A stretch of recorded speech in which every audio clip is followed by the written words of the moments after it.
छात्र दोस्तों, PVM e learning YouTube channel पर आप सभी का स्वागत है। हम पढ़ रहे हैं हिंदी व्याकरण विभाग। हिंदी व्याकरण विभाग के भीतर पिछले वीडियो के भीतर हमने वाक्य के पेज शुरू किए थे। उनके भीतर हमने रचना के आधार पर सरल, संयुक्त और मिश्र वाक्य इनकी जानकारी प्राप्त की थी। आज के इस वीडियो के माध्यम से दोस्तों मैं आपको वाक्य के अर्थ के आधार पर 8 भेद पढ़ाने जा रहा हूं। आप वीडियो को अंत तक देखिए, आपको वीडियो जरूर पसंद आएगा। दोस्तों, रचना के आधार पर वाक्य के भेद पढ़ने के बाद अर्थ के आधार पर वाक्य के भेदों को, वाक्य के प्रकारों को पढ़ना अत्यावश्यक हो जाता है। अर्थ के आधार पर वाक्य के 8 भेद और रचना के आधार पर वाक्य के 3 भेद हैं। आपको इस चार्ट के माध्यम से पता चल ही जाएगा। साधारणतः दोस्तों, वाक्य के अर्थ के आधार पर जो 8 भेद हैं, इन 8 भेदों को यदि आपने सही मायने में पढ़ा तो आपको भाषा अभ्यास यानी व्याकरण बहुत ही आसान होगा। कक्षा 5वीं से लेकर स्नातक और स्नातकोत्तर परीक्षा देने वाले सभी छात्र एवं मेरे प्यारे हिंदी अभिभावकों के लिए यह वाक्य के भेद बेहद आवश्यक है। तो चलिए दोस्तों, अर्थ के आधार पर वाक्य भेद शुरू करते हैं। पहला प्रकार आता है वाक्य का विधानार्थक वाक्य। दोस्तों, वाक्य किसे कहते हैं, इसके बारे में हमने सारी जानकारी ले ली है कि शब्दों के ऐसे सार्थक समूहों को वाक्य कहते हैं जिससे किसी विचार की पूर्णता प्रकट हो। किसी विचार की पूर्णता प्रकट होती है, उसे वाक्य कहते हैं। इसीलिए पहला प्रकार आता है विधानार्थक वाक्य, जिसे हम पॉजिटिव सेंटेंसेस कहा जाता है। अब विधानार्थक वाक्य किसे कहते हैं? तो दोस्तों, विधानार्थक वाक्य के भीतर हमें किसी कार्य का या कोई कार्य होने का विधान पता चलता है। यानी जिस वाक्य में किसी क्रिया के होने या करने की सूचना होती है उसे विधानार्थक वाक्य कहते हैं। या जिस वाक्य में सरल विधान होता है, जिस वाक्य के भीतर सरल विधान होता है उसे विधानार्थक वाक्य कहते हैं। जैसे कि हम टीवी पर समाचार देखते हैं, या मोहन ड्यूटी पर चला गया, या मनुष्य को पेड़ लगाना चाहिए, या मानव समाज में रहता है। इस प्रकार की यानी विधान, जिस किसी का वाक्य के भीतर किसी कार्य का होने का विधान होता है उसे विधानार्थक वाक्य कहते हैं। दूसरा आता है दोस्तों निषेधार्थक या निषेधात्मक वाक्य, जिसे हम निगेटिव सेंटेंसेस कहते हैं। जिस वाक्य के भीतर न, नहीं और मत, न, नहीं और मत इन शब्दों का प्रयोग होता है उसे निषेधार्थक या निषेधात्मक वाक्य कहते हैं।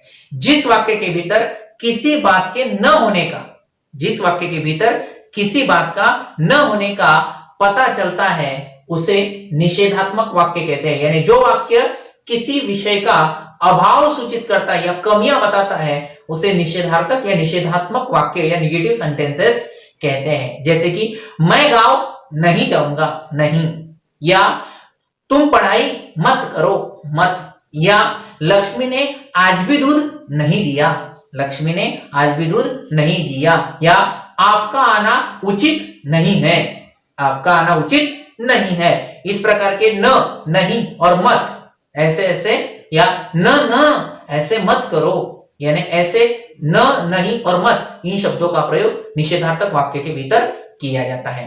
अगला तीसरा प्रकार आता है दोस्तों, वो है आज्ञार्थक। आज्ञार्थक यानी क्या कि जिस वाक्य के भीतर आज्ञा, विनती या उपदेश, आज्ञा, विनती या उपदेश दिया जाता है, या जिस वाक्य के भीतर किसी भी प्रकार की आज्ञा या प्रार्थना का बोध होता है उसे आज्ञार्थक वाक्य कहते हैं।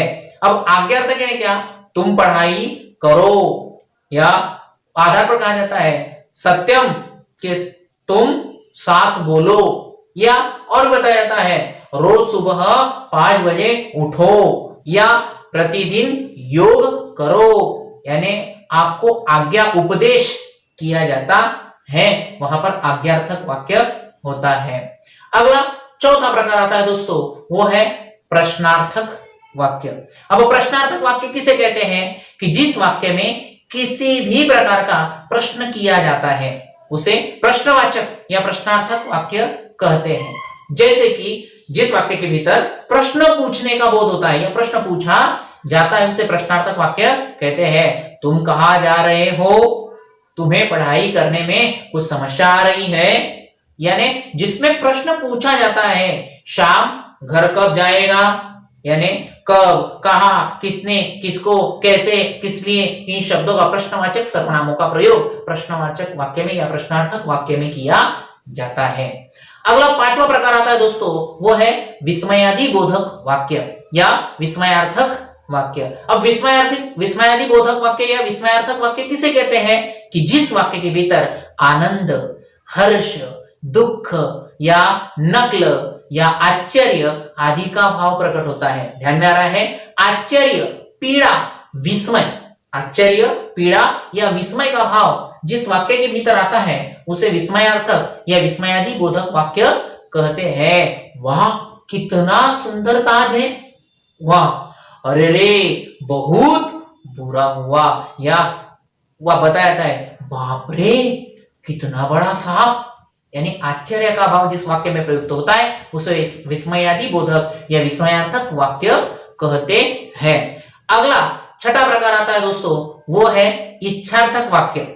अब इच्छार्थक वाक्य किसे कहते हैं कि जिस वाक्य के भीतर इच्छा या आशीष, इच्छा, कामना प्रकट होती है उस वाक्य को इच्छार्थक वाक्य कहते हैं या इच्छा बोधक वाक्य कहते हैं। जिसमें इच्छा प्रकट होती है, कामना प्रकट होती है या कामना दिखाई देती है उसे इच्छार्थक वाक्य कहते हैं। कि जिन वाक्यों के भीतर मानव मन की इच्छाएं, कल्पनाएं या कामनाएं आदि का बोध होता है उसे इच्छार्थक वाक्य बताया जाता है। जैसे कि तुम्हारा कल्याण हो प्रभु, आपकी कृपा मुझ पर हमेशा रहे, या ईश्वर सबका भला करे।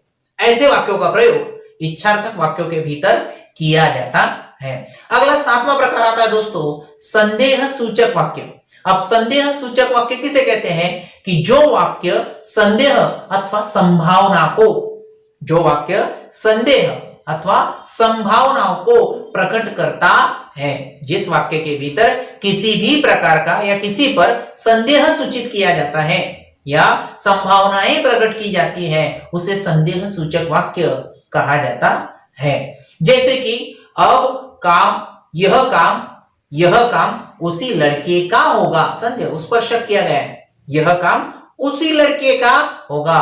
अब मोहल्ले में चांद दिखता होगा, अब मोहल्ले में चांद, संभावना प्रकट की, चांद दिखता होगा। शायद आज ही पानी बरसेगा, शायद आज ही पानी बरसेगा।